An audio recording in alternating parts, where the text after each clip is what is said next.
रयत शिफारस पात्र 801 उमेदवारांचे इतर आस्थापनेत समायोजन होण्यासाठी आता शिक्षण मंत्री दादाजी भुसे यांनी हिरवा कंदील दिला आहे। आता या 801 शिक्षकांना त्यांची हक्काची नियुक्ती मिळण्याचा मार्ग मोकळा झाला आहे। मात्र सही केलेला प्रस्ताव त्यांनी रयत शिक्षण संस्थेच्या सुरू असलेल्या कोर्ट केसच्या सुनावणीत निदर्शनास आणावी असं सांगितलं आहे। मात्र ही बाब तुषार महाजन यांच्या निदर्शनास गिरीश फोंडे यांनी आणून दिली आहे।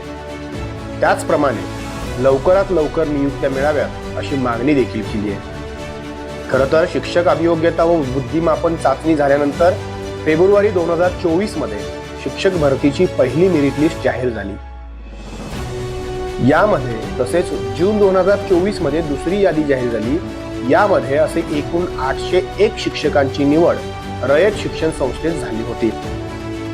मात्र कोर्ट केस सुरू असल्याने त्यांना नियुक्त्या मिळाल्या नाहीत। मेरिटचे उमेदवार असूनही संघर्ष करावा लागला। तब्बल 1 वर्ष पुणे, मुंबई अशा ठिकाणी आंदोलने, उपोषणे करण्यात आले। पवित्र पोर्टल शिक्षक संघर्ष कृती समितीच्या वतीने आणि गिरीश फोंडे यांनी केलेल्या नेतृत्वामुळे तत्कालीन शिक्षण मंत्री यांनी समायोजनाचे आदेश दिले। यानंतर निवडणुका लागल्या आणि परिस्थिती बदलली। त्यानंतर पुन्हा लढा सुरू झाला। आमदार, खासदार, मंत्री यांना भेटणे, त्यांना निवेदन देणे, या सर्व गोष्टी सुरू झाल्या। मंत्री प्रकाश आंबेडकर यांनी स्वतः मंत्री दादाजी भुसे यांना संपर्क केला आणि हा मुद्दा सांगितला। यानंतर अखेर आझाद मैदानावर पवित्र पोर्टल शिक्षक संघर्ष कृती समितीच्या वतीने आणि गिरीश फोंडे यांच्या मार्गदर्शनाखाली साखळी उपोषण करण्याचे ठरले। सोशल मीडिया, ट्विटरवर कॅम्पेनिंग सुरू केले। तसेच कोल्हापुरात उपमुख्यमंत्री एकनाथ शिंदे यांना घेराव घालण्याचा इशाराही देण्यात आला होता। मात्र गिरीश फोंडे यांना पोलिसांनी त्यावेळी ताब्यात घेतलं। 11 फेब्रुवारीला आझाद मैदानावर आंदोलन सुरू करण्याचे जाहीर केले। या आंदोलनाच्या पार्श्वभूमीवर शिक्षण मंत्री दादाजी भुसे यांनी अखेर ग्रीन सिग्नल दिला।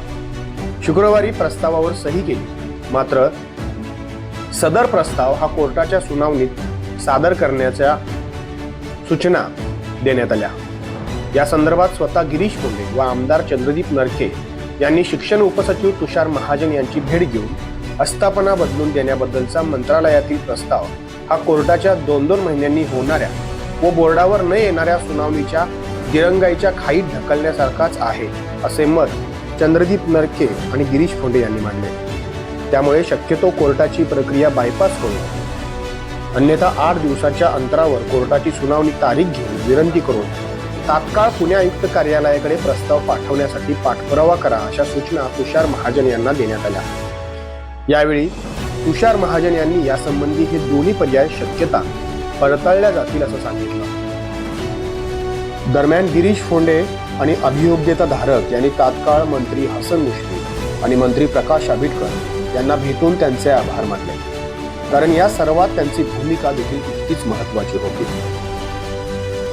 उशिरा का असेना शिक्षण मंत्री दादाजी भुसे यांनी समायोजनाच्या प्रस्तावावर सही केली। मात्र हा प्रस्ताव लवकरात लवकर शिक्षण विभाग, शिक्षण आयुक्त यांच्याकडे जाण्यासाठी पाठपुरावा होणं तितकंच महत्त्वाचं आहे।